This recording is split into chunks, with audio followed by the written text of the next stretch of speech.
was an ordinary day, not like the way it is today. I would regularly say, celebrate while the world crumbles to clay.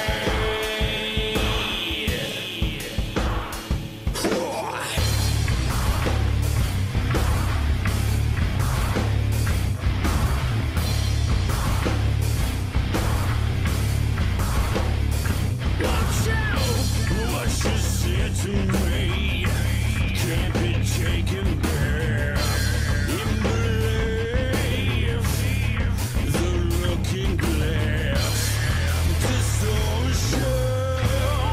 Who was to blame? Who was to blame? It was an ordinary day, not like the way it is today. I would regularly say, celebrate while the world crumbles to clay. To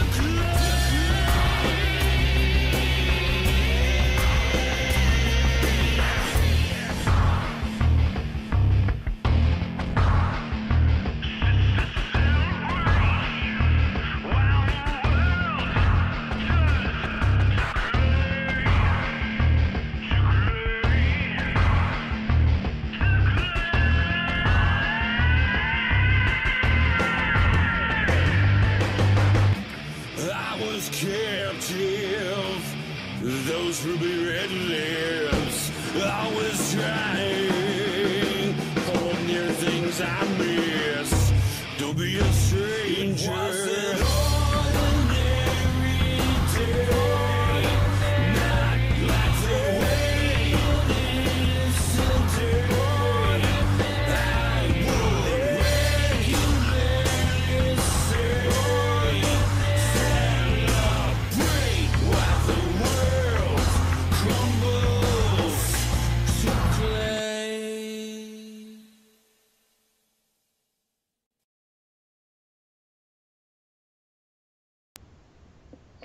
Hi, everybody, and welcome to It Matters Radio. This is Monica Brinkman, and as always, I'm your host for this evening. And with me is Carrie Hall. And I think you who have watched us for some time know that Carrie does a wonderful, wonderful job in finding guests for us. Carrie, a little bit about the show. Tell them, what's our purpose in bringing people here? Well, our purpose is to support indie music. Number one, we have so many independent artists that need to have their music out. That's our main purpose. And our second purpose is to entertain you 7 days a week. Monday through Saturday, we have some great shows.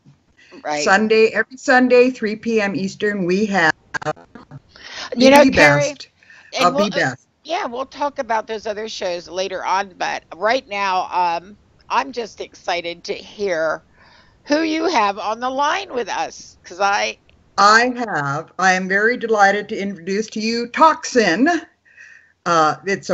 He's a wonderful artist, great music. R.C. Ritchie, welcome to It Matters. Hi, Thank R.C. you. Where do I send the check? You can send it to P.O. Oh, I'm just teasing. Yeah, no money ever. No. Thanks for having me. Glad to be here. Thank you. We'd love having you. Your music is so fabulous. Everybody just got to hear a little bit of it at the beginning of the show. We just heard a wonderful song called "Crumble to Clay," which I want to talk about a little bit later in this first part. What I wanted to ask first off, RC, is how did you get the fabulous name of ToxSyn, ToxSyn? That just came from the nethers of my brain. I wanted something that would give you a picture when you heard the name and you thought of other things. And the direction this particular project is I would say, a Mad Max post-apocalyptic fictional type of genre, and such as a same thing with my character. So I'm a huge Kiss fan. I'm a great Alice Cooper fan. I love theatrical rock. Yeah. So I said I wanted to do something that was theatrical, and starting out with the name for me is step one, and then everything else is falling into place as far as music and the look that I want, and how I'm marketing and promoting myself. Exactly. And I want to talk a little bit about that too. So we just played your wonderful song, Crumble to Clay, which is amazing, and it's dark. How did you come about that song, and what was your thinking behind that? That song was the first experimental song getting out of my usual rock and roll or heavy metal genre. I've been playing for quite a long time, and rock and metal were my two favorite genres, but I've always liked a bit of dance, a bit of funk, a bit of house, and I always wondered how I could merge those together. And I guess the closest thing for me would be sort of like a Rob Zombie kind of danceable rock, although it's still dark and has some of those dark undertones. I could still come up with something that had a groove and had a nice rhythm to it that people could, I would dare I say, dance to. So that was the first. I sort of jumped off the diving board there and said, let's do something completely out of my realm.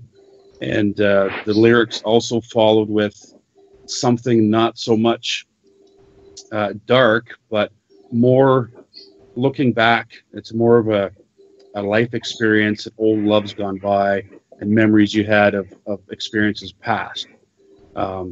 Which then, throwing the video, if you see the video and the visuals of it, Crumble to Clay kind of works out for where we shot the video and how we shot it, because it's got that bit of a time's gone by and erosion, and everything at the end can crumble to clay. Memories, places, we all become dust at one point in time after. Yeah. Yep, that's true. So what is a industrial goth rocker? Because that's how you describe yourself. Yeah, I love that. That is my merging of industrial rock, where you'll take things like, I'll say German-inspired type of industrial music, where it's not so much a snare drum and a kick drum, but other forms of percussion, maybe two types of metal that they're hitting together, where you're using tools or wood and metal to make sounds of drums and percussion. So that's where I get the industrial from, where it's more, like a Terminator 2 kind of movie, where everything is metal and there's flames and molten metal everywhere. Goth would be the look I'm going for, which is the dark kind of makeup, the dark clothing, which is again the post-World War, whatever, apocalyptic kind of thing.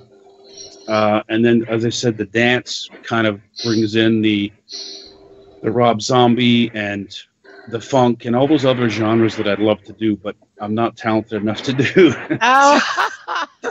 I don't know about that. Now, you have also been part of and enjoy being in a Kiss tribute band. Talk about that a little bit. Yes, I'm a huge Kiss fan, as I said earlier. So in the Toronto scene, in the Canada music scene, Toronto especially, there's a couple of great Kiss tributes, and they're friends of mine.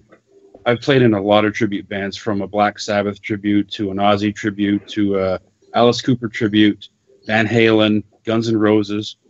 And a lot of the members in a lot of the tribute bands might be in more than one band at one time, because in Canada, the music industry is not so great. So to make a living, you've got to really diversify. So I'm probably in 5 bands at any one time, just doing what I can to make ends meet. And I still, work in the day type of thing. So long story short, I'm friends with all the Kiss tributes. A couple of those guys were in my Van Halen tribute. And I said, I should be doing a Kiss tribute, because I'm a bass player, first and foremost, and I've been playing a long time. Why am I not doing it? I just never really put two and two together. Out of the blue, I get a phone call, somebody putting a Kiss tribute together, and they needed Gene Simmons. And 3 years later, here we are now. So, That's gotta be fun, though. Mhm. It has to be with the makeup and everything. I bet it is. It's the hardest gig I've ever done. Of anything I've done musically, it's the toughest. First off, you got to wear 8-inch heels. So I got all you ladies beat. 8 inches. Beat any stiletto you can find. And you learn to walk in them, huh?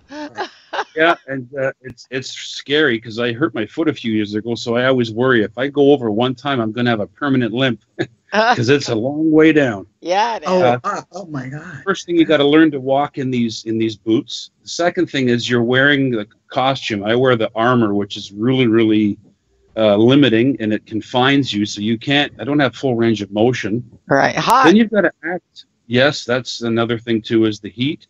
Then you've got to act like Gene Simmons, who I think is a great showman, but as a person, I think he's a bit of an oaf. He's a big guy. He's 6'2", so he's not exactly a graceful kind of guy. No. So you got to kind of mimic him. Then you have to mimic his facial expressions, whereas he's not mimicking anybody. He's being himself, or the demon that comes out. Right. So I've got to look like this guy and do what he does facially and motion-wise and wear these boots. And then let's not forget, I've got to sing. I've got to play. Hey, yeah. I have to harmonize with my colleagues, make sure that we're all in tune and we're singing our harmonies properly. And then there's the choreography on top of that. Yes. So it is the most exhausting gig I've ever done because there's just so much going on. It just takes all the energy out of you just to keep yourself from falling and making sure that you don't miss your spot because everybody's going to move together. Because I'll tell you, Kiss fans are a fickle bunch. Yeah. But we all have what's called OKD, which I've coined, which is obsessive Kiss disorder. And you'll find that half the room at a Kiss tribute's got their arms crossed because they're critiquing every member of the band, and the other half are enjoying the show. So that's what you're up against, is the critics, you know? Yeah. But I love it. I do love it. I've learned so much, excuse me, about that side of it, and my hat's off. I got to take hats off to the Kiss tributes all around the world that do it because it is so hard. 2 hours for makeup. Wow. I was just going to say, makeup must be hard. Wow. Yeah, 2 hours. But when they love it, I bet it's wonderful, the response. Oh, you know, it's so amazing because a lot of the fans come out and you get a whole gamut of from, let's say, 7-8-year-olds all the way up to grandparents. Yeah. So if you look out in the crowd and there's no definitive demographic. It's from the youngest to the oldest. And people want pictures and autographs, and it's like, whose name do I sign? You know, so you kind of take it with part of it. People love it. They want to schmooze. They want a picture with the band. So when you're done playing and you're exhausted, you still got to come out and make sure you're there for everybody. So it gives you a bit more energy, but it's great. I love it. I really love it. Yeah. It's a wonderful experience. So now translating that to what your Carrie, you're breaking up. Do you have Carrie? to do a lot of makeup and stuff? You broke up there, Carrie. Yeah, you broke up. Sorry.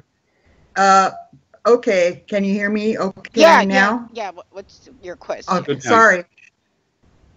Okay. I apologize. So do you do a lot of hours for makeup when you do your act? And is it like hours and how does it differ from your Kiss act? ToxSyn, the makeup for ToxSyn is nowhere near as difficult as the Kiss thing. And to be honest with you, that video, the makeup we did in the video was spur of the moment. So I think what's going to happen as ToxSyn evolves and as different product comes out over time, I'm just going to change. So I want to be known for not being confined visually or audibly into any one type of genre or look. So it might come to one point where I'll say, you know what, I really want to do a funk tune. And I'll find some way to merge funk and turn it into a gothic funk punk rock. Who knows? I mean, Yeah. I don't want to be limited, you know? Right, right, right. So, do you do like visuals behind your act, or is it mainly you that is up there with ToxSyn? It's going to be visual for the whole band. I've wanted to do projectors, but that seems a bit difficult demographically, or sorry, setting it up. Logistic. Not every place lets you hang a projector or has the facilities to do that. So, Yes. but yeah, there's a lot of things. The band itself, everybody in the band will have a role to play. I would dare say they'd be like Kiss, where each would have a character. But we'll say there would be myself, who's different than the rest of the band. The rest of the band, for the most part, would be just hired musicians. So it's a solo project where I'll be the main focal point. So there is visuals. There's a couple of tricks, but I don't want to give away too much. Right, absolutely. No, you have to go see them. Right. Yes. It was like the old days, if you remember the band Wasp, where they were shock rock. It's the same kind of thing where nobody's going to want to sit in the front row. Or if you remember the comedian Gallagher. I was just going to say that. Oh, you're reading my mind. I like sitting in the front with Gallagher. Oh, just easy. You better bring a rainsuit because you get covered in watermelon, right? You know, my husband, one day he said, come on, let's go. I'm going to take you somewhere. And we ended up at a Gallagher concert right in the front. Did you really? He should have told me. I would have, brought a bag or something. But no. That's what I'm going to do. The same kind of thing is you don't know what you're going to. Yeah. That's absolutely going to be fun. Now, you have chosen not to do an EP per se. You are releasing songs like every 2 or 3 months or so. Why did you decide to go that route? Well, the music industry is changing, and even now, bands are releasing EPs. You'll find big bands that, well, we won't say bands like Kiss or Aerosmith or anything like that, but bands that are on their way to becoming to that stage. They're re-releasing albums and they're releasing EPs. So it's almost like they're going backwards. Yeah. And I don't know why that is, because for them it shouldn't be so difficult. But obviously, if they're having to make their own rules and change the way they do things, that says that as a whole, the industry is changing, and even the big bands have to reinvent themselves. So I don't think he is very, very smart for what I want to do and the direction I want to go, because I believe digital is the way to go. So everything I do is digital. Downloads, artwork, anything like that would be digital and downloadable. Content that you would pay for or you get as a bonus. So that's one point. And the other point is you want to always be on the tip of everyone's mind or the tip of everyone's tongue. So you release an EP, you promote it for 6 weeks, 2 months, you do a couple of shows, and then there's what's happening. Out of sight, out of mind, right? Yeah, and this way, like you said, every month or 2 months or 3 months or so, you could release something new, and it's always fresh. Yeah. That's it. Well, you just keep building on the momentum you're working on already. So you're never out of mind, because it's, in 2 weeks, something new is coming out. Like I'm in the studio tomorrow night with another track, and we'll say because it's Christmas and a bit of slow times and everybody's got family and shopping, I'm hoping to have the next track out maybe the middle of January or early February. Yeah. Okay. That's great timing. Great. I'd go for another maybe 3 months. I've got another demo that I want to work on that actually is a Wasp track from that band back in the 80s and early 90s called Love Machine. The video was amazing for that. So I've got a demo for that that's actually on my SoundCloud. You can hear about 20 seconds of it. But I have 2 versions, and I was actually taking that to social media and asking the fans to vote on which version they like better. So I'm going to probably bring that back and just see what kind of feedback I get. Yeah, it's a good idea. That's an excellent. Well, Carrie, I think we should take a break right now. I do too. And listen to some more music, and then we'll come back and we'll chat some more with RC. See you just in a bit, folks. Here you go. Enjoy.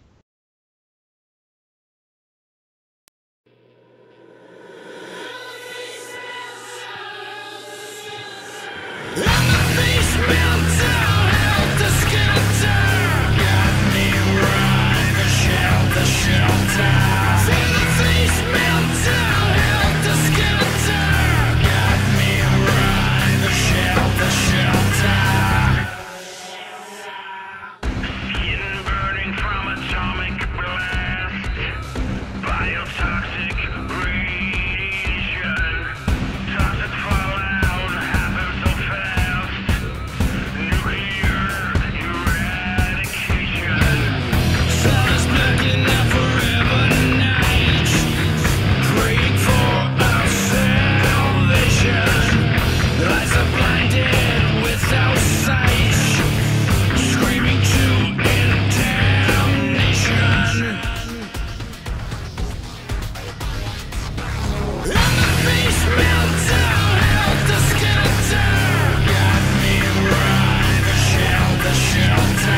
better.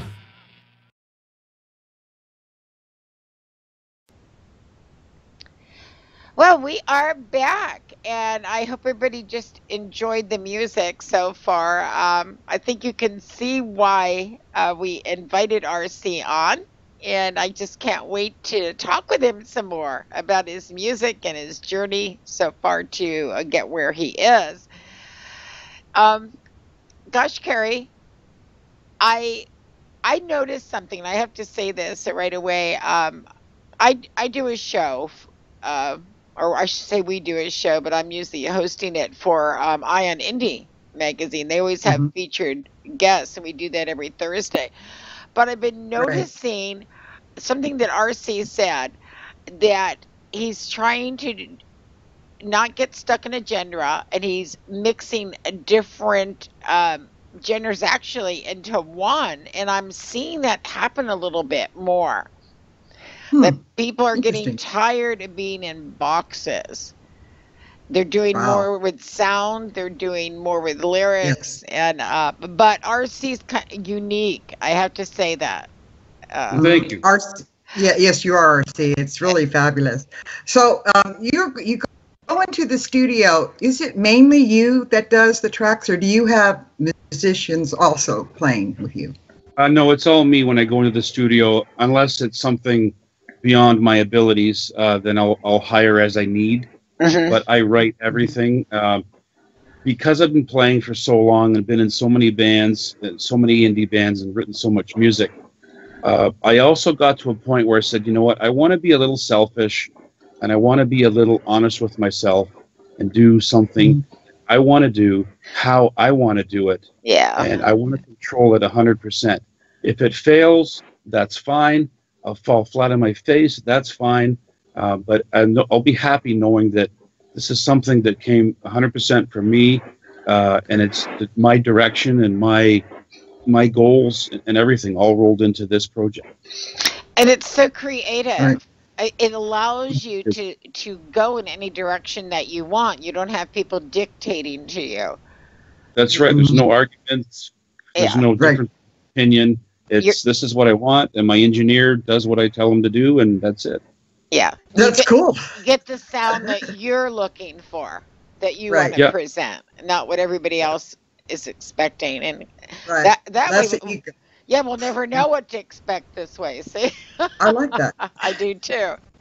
and I the love people that. closest to me have been the most shocked by what they've heard because they all know me. You know, my years coming up as a musician and touring Uh, and all that stuff. They would have expected me to do a rock or a hard rock or maybe a little bit of metal, but to come up with the stuff that I've come up with has really, really opened their eyes to, wow, I would have never expected this to come from you. And to me, that's the biggest compliment. sure, it is, Mhm. because Yes. that's been within you all this time, and just Yeah. churning to get out. And I'm hoping that people who are listening to this show and who will be listening to the podcast take a look at you. And where can we find you, RC? Where's the best place for people to take a look at your music and get to know you a little bit? I'm on all social media. So from Facebook to my own website, SoundCloud, MySpace, you'll either find me with the like facebook.com/ToxSyn or ToxSyn Band, one word. Usually if ToxSyn wasn't available, I would get ToxSyn Band. So if you Mhm. don't find me as ToxSyn on social media, then it's ToxSyn Band. Okay. Okay. Okay. Cool. Very cool. So, what do you do for relaxation? I mean, you work very hard. When do you have time for RC? Well, I'm actually an IT geek by day, and Okay. that pays the bills, and I actually have quite a lot of flexibility and a lot of time with my day job that allows me to do this. So this is what I do for relaxation. This is what I do for me, and this is what I do to keep me sane from the day job. Right. You have an interesting interest. Legos. I love Yes. that. Legos, is that what you said? Yeah. Legos. Yeah. Since I was a kid. I would say I'm like if there's like an elite builder, then that's me. I have it everywhere. It's around the house. It's on my workstation at work. I've got 5 or 6 pieces. That's what I ask for Christmas or birthdays or anything. Is just get me Lego. Okay, so how many Legos do you have? Yeah. Mine are all what they call the techniques, Lego techniques. So it's the more advanced with the gears and things like that. So the big kits, they cost about $300 each, kind of thing. So yeah. I've probably got about a half a dozen of those, and then the rest of my house is filled with Star Wars Lego of varying sizes. So I wouldn't say I'm a collector of all types of Lego. I'm pretty narrowed in what I like, and it's got to be the technical Fisher technique kind of stuff, or the technical Lego, or genre like Batman or Star Wars or something. For sure, Star Wars. So have you been doing that since you were a kid, RC? Oh yeah. What really got you going in Legos? I love building stuff and taking it apart. When I was a kid, I used to take the furniture apart, and my mom would tell me stories. She'd be on the phone, and I'd be underneath the coffee table taking the legs off. So it's just a part of, and that's actually what I do as an IT geek. Is I prefer more of a hands-on hardware kind of thing. So, and that's thus brought me to music, where I learned how to fix my amplifiers when they break. I fix the gear that breaks. So. It's all part and parcel of I guess, being a hands-on kind of preference. So these technical Legos, do you actually create something yourself using them, or do there's an alternate plan? But no, that's crazy. I know some of the guys, they made like a life-size 1965 Mustang. Oh my gosh, how cool that! Yeah. I mean, There's a whole other level, but with that whole other level comes a whole other level of money. Yeah, I can imagine how much that would be. Yeah, it's really expensive. So for me, I stick to 1 or 2 of the plans that they give you, because most of my money goes into my music. So yeah, right. That's kind of just another form of relaxation for you. Huh? But when I hit it big, I'll have a Lego world, my own Lego world. There you go. You can build a whole mansion with that. There you go. I'll make a house out of Lego. We'll have Legoland, right? And you can charge admission. Yeah, that's a good idea. So, where will you be performing in the next few months? And so your fans can find you, and and also again we'll mention where you can find your music. Right now, there is no performances scheduled because I'm waiting for the right time to bring it out properly. Okay. So as of right now, it's all studio and building up towards new product. There's not enough product to do a full show either, so this is all part and parcel of down the road. Maybe 6 to 9 months, I would say, somewhere around there. Yeah. Cool. So we get to tease everybody with the music today. See. Exactly. Yeah. Exactly. Little demos and little snippets, and so then when it finally comes time for the live show, you're not quite sure what you're going to get, but I guarantee you'll be entertained. And that's the main thing. That's the main thing. Carrie, I think we've said this before. That the entertainment. That's the difference between a good show and a great show. Yes, absolutely. You got a lot of bands that just go up and play, and that's great. Like for example, a band like Rush. A huge influences on me, and they're both Toronto. They're a Toronto band. I'm a Toronto boy, so that's great. But you could always say, comparing Rush to other bands, they didn't have much of a show in the early days because they were all sonic. You had to listen to them to enjoy them. But as time went on, if you see Rush now, unfortunately they're retired because Neil can't handle it. He's got tendonitis, unfortunately, which is sad. If you see a Rush show now, it's quite a spectacle. So it's come to that. But there's a lot of bands, like I said, Alice Cooper, Kiss, the shock rock bands. They all had something visual, so the music was great. You could sing along and had a great catchy chorus. And the visuals added to it. And I'm trying to merge the two of those, where the music may not be as technical as Rush, not as simple as Kiss in some instances. Not that Kiss is simple, it's just compared to progressive rock. and merge that together with a great visual. And I think for me, if I'm paying money to go see somebody, I want to be entertained, and not Right. only visually, I want to hear good songs, and vice versa. Well, you know, Right. RC, I can recall seeing bands like Pink Floyd, Yep. The Who, Yep. and yeah, when they started out, they didn't have visuals. They just played, but as their popularity grew, man, they had all kinds of visuals when you went to their live performances. You know, they all had a gimmick too, which, again, a band like Kiss has got a couple of gimmicks. Every guy in the band had a spotlight. And that, I guess you would say, maybe the gimmick has now been replaced by more of a show, more of a visual. Mhm. But, you know, Alice Cooper, when he started it, his was the snake, the Yes. python, you know, and his horror show that he used to do. So, and Pink Floyd with the giant flying pig in the wall and everything. So Yeah. Yeah, that's the you kind had of to have a thing that gimmick. they did after a Oh, while. Yeah. the Who would smash the entire stage and destroy Uh-huh. everything when done.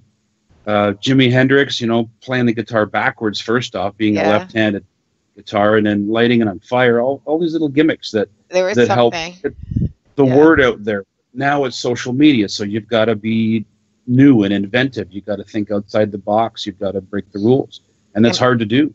Oh, yeah, it is. Right. What advice would you give to somebody starting out that wants to get into goth rock? What would you advise them to do? I don't know if I can talk so much about goth rock. I would say there's probably a lot of people that are better versed in the genre than I am. But I say starting out in music, first and foremost, personally speaking, I spent countless hours learning my instrument. First and foremost, I spent too much time learning my instrument. I could have been on the road and touring 2 or 3 years before I did. I started playing bass at 14, and I didn't actually start touring until I was 19, 20, because I was listening to Rush, and I was so critical of myself. And having a mentor like Geddy Lee as a bass player, it's tough to follow, but I was really hard on myself. And Yeah. now that I realized I didn't need to be, I should have been a little less serious about it and looked to have a little bit more fun. And I would have had a bit more fun if I wasn't so serious. So first and foremost is the instrument, learn your instrument. After that, networking is very important. So, you know, get to know the music circles, the venues, the clubs, the bars, where everybody hangs out, and get your name known is next. And if you're a bass player, you'll never want for work, because it seems there's not enough bass players out there. Yeah. I know. I That's see people that are looking for them. Yeah, it's just, I guess, a lot of people, like, for example, Geezer Butler of Black Sabbath, he was a guitar player at first, but when he hooked up with Ozzy and Tony was the guitar player. So Geezer said, okay, I'll play bass. I think that's how a lot of bass players come to be, is they just fit into a band. They're a guitar player first, and then they switch to bass out of necessity. Yeah. And in my case, I played the guitar for about a week when I was, 8. I didn't like it, and I got my first bass when I was 12, noodled around with it, but didn't really get serious till I was about 14. But at that point, I knew that's what I wanted to do. That's what I liked. That's what drew. So it's rarer because it's not a glamorous instrument. I do impersonation gigs as Gene Simmons. I actually did one a couple of weeks ago. And my agent calls me and says, we need you to do a corporate party, and it's a 50th birthday party. They want to hire a Gene Simmons. I said, sure. And they said, bring your guitar and play and sing along. I said, you do realize that Gene Simmons doesn't play a guitar per se, a 6-string guitar. He plays a bass. Yeah. And a bass guitar does not work around a campfire or with an amplifier, because it's a one-note instrument. It doesn't play chords. You know? So I kind of said, so don't promote me as playing guitar, because the Kiss fans wouldn't like that. Gene Simmons can't wear a guitar. He has to wear a bass. Otherwise, the OKD kicks in, right? So like I said, it's a lonely instrument unless certain types of music where it's more prominent, like funk or jazz or something like that.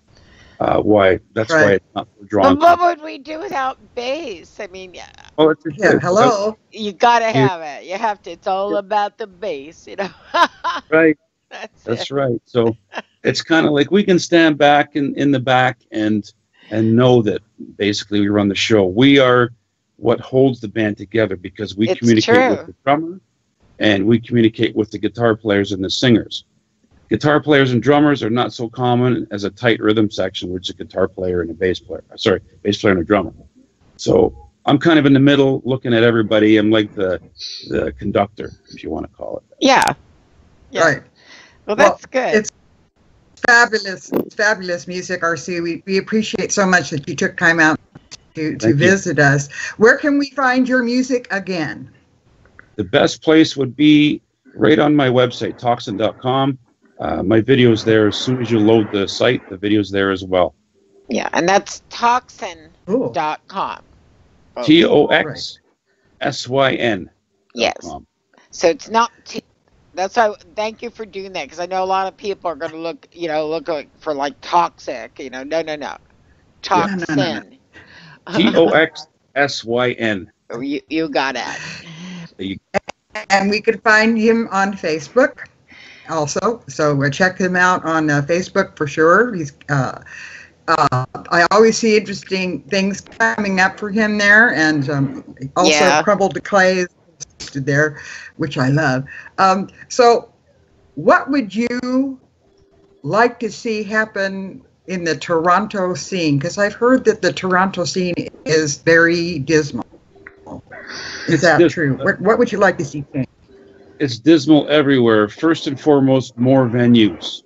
Yes. Second, more people out to the venues to support the venues. There's not enough of live band support.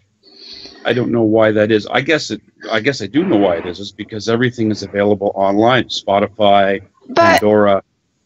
That's true, RC, but that's mostly true like in Canada and the United States. You go to Europe and these people are fans. They want to see you. I mean, it's crazy that a lot of bands are going to Europe and touring there because those fans are loyal. I'd love to start out in Europe. I know this would be they'd be rabid out there. They would love it. They would. If they love you, they want you back again and again and again. It's not like, oh, they liked you, where's the next band? I think a lot of the American people need to understand that you like someone's sound. If you want them around to continue with that sound, you need to be supportive of them. Buy their T-shirts that they have out there, go to their concerts, download their music. So maybe there's just maybe it comes down to partially the band's faults too. Maybe there's not enough entertainment value for the buck, and people say, you know what, I'm not going to go see them. They're boring, or I don't know what the answer is. I'll tell you. I've even playing in tribute bands. I'm playing in like I said, Guns N' Roses, Van Halen, Kiss. It's not always been great crowds there either. Another band I play with called Screw, we do an 80s rock. It's kind of a current modern 80s rock. And we've played so many festivals.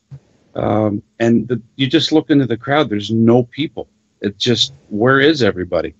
I think for whatever reason, people just don't frequent those kind of events as much as they used to. They're at the cottage or whatever, but it's a sad state. And if it doesn't change, live music in Canada, I can say, is done. I mean, it has to change. Yes, it does. Because there's nothing like live. It's just like the difference between going to a movie and going to the theater. You're seeing something right there happening in front of your face, and it's real. It's not take in a studio. It's not, that's it. You got one chance to do it. You're right there in front of everybody, and that's the best music that you can ever hear. So I hope more people will be supportive of venues. What puzzles me is you can go downtown Toronto, for example, and the rave scene or the dance club scene is crazy. There's people lined up to get in these clubs. So that's part of on my radar too, is to hook up and get ToxSyn involved with some DJs and some dance and some house type of things. Yeah. And cross that market. So we'll see. Yeah, That's definitely on the radar. Carrie, we're gonna have to check back with RC and Yeah, ToxSyn and find out definitely. what's going on, maybe mid-year next year or something, and see what you've accomplished. Absolutely. It'll be quite interesting. So, folks, please check out ToxSyn's site and tell your friends about him, because Please. you've heard the music and we're going to hear a little bit more pretty soon. So I think at this point we're going to end the show, and thank you so much for being Thank you, part RC. of it. It's very And seldom that we get to show somebody who is so new and unique, and who's going to be, I think you're going to be evolving as you go I hope so. forward, and I hope. that's interesting. Gary. I- Absolutely. Okay, RC. Well, thank you so much. And you keep RC, in thank touch you. with us, and we'll just Will have do. to check back with you next year and have you on again, okay? And Merry Christmas to everybody. Same to you. Merry Christmas, RC. Thank you. Okay. Thank you so much. Bye-bye. Bye Thank bye. He's Cool. one of the most interesting guests that we've had, and many levels, Carrie. Not just with Yes. the music, but with his ideas, his creativity, and what he sees for the future. Yeah. One of the things he mentioned in a previous interview that I really, really enjoyed was him saying, you have to be focused. And RC is definitely focused Yes. on what he wants to accomplish. And I think that's also a good message to indie artists. Stay focused, get your stuff out there, like RC said. And Yeah. I mean, people will appreciate it. And I do. Go ahead. no, I was just going to say that's another thing. He's the type of person also that is grateful, shows gratitude and thanks to those who assist him in any way. And if you Right. don't do that, you're not going to get anywhere. So Right. I hope Right. people learn from that also. But check him out. And Carrie, we were mentioning earlier that we do have shows 7 days a week. Yes, And we do. yeah, so Monday, Tuesday, Wednesday, we have our Euro indie music shows. And I hope people will come and listen to those. It's music from all over the world. And you actually get to hear it. Some things they'll never hear anywhere else because they're Right. not in Italy or they're not in Australia or But we also have there's English music also. I don't want you to just think it's all international. It's all types of music too, and all types of genres. And they get to what when they listen to the music? They get to vote. Well, Monday through Wednesday, you get to vote, and that's your song shows up on the top 20 countdown. Yeah. So I think that's great. Yeah. We want to also mention the Ion magazine shows on Thursday. Those are really fab. We just Yeah.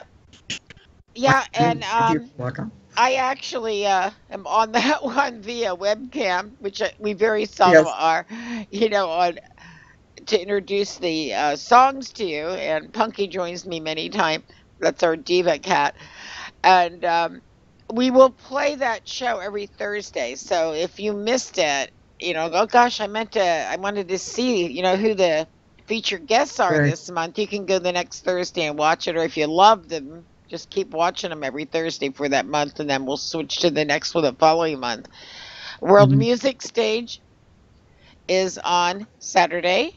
That's the top 10 countdown, and another fabulous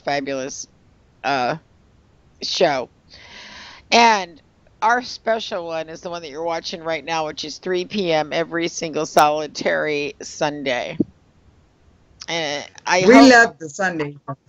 We really do. Yeah, because it's a more intimate. We love music, of course, so we wouldn't be playing the music. But my gosh, this is a way for you to get to know someone. Sometimes they join us on camera, which is most of the time they do, but other times they will just stop by and chat with us a little bit, like this evening. And I hope you enjoyed it, and I hope check us out, and we're going to leave you with And don't forget our Christmas show, December 25th. It's going to be at 3 or 7 p.m., the Christmas show. The Christmas show decided a time? It's going to be at 7. Yeah, Okay, we're gonna have a 7 p.m. special. Our special shows, like the Christmas ones, we have a little bit later, but we reserve the 3 o'clocks for our interviews normally. But we're gonna have a special Christmas show where it's gonna have a very interesting guest on our New Year's show, which is a special, and you'll have to check that one out also. But anyway, until then. Oh, I want to thank everybody who sent in music also for the Christmas show. It was overwhelming. We're going to be presenting some of the best music. So I hope you can join us. And it'll be up in podcast later that day to carry you through the new year. And with that, Carrie, you ready to listen to some music? I am. And everybody, thanks for joining us. Okay. Here you go, folks. And we'll catch you next time.